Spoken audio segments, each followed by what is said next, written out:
A Research Institute poll asked respondents if they acted to annoy a bad driver. It's kind of scary, huh?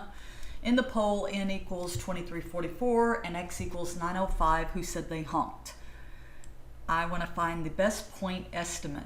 Well, I can see that this is a proportion of 905 out of 2344. So that would be my best point estimate, which would be 0.386. So that's basically my estimate here.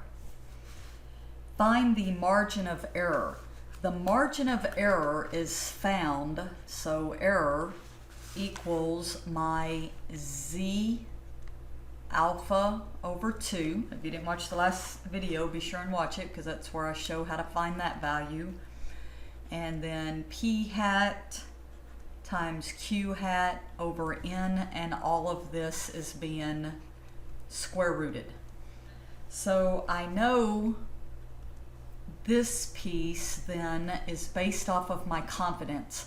So if the confidence is 90%, that means alpha is 0.10, 1 minus 0.9.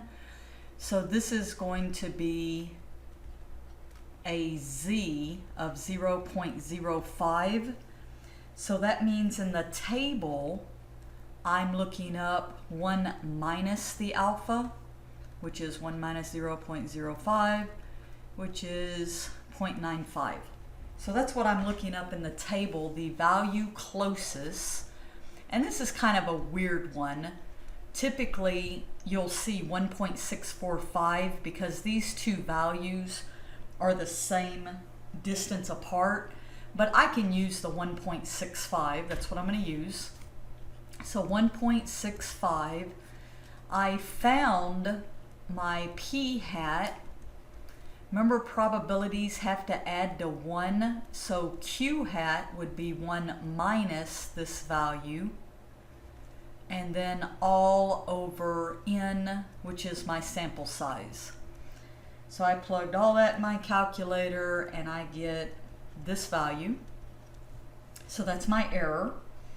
So now to find my confidence interval, the lower value is P hat minus the error, and the upper value is P hat plus the error. So my P hat is this 0.386. My error, 0.0166. Uh-oh, that should be minus. This one's plus. And I get these values, 0.369 and 0.403. Okay, so you can probably see that I've actually done some rounding in here. But these make sense because the 0.369 and the 0.403 are actually within the interval around P hat.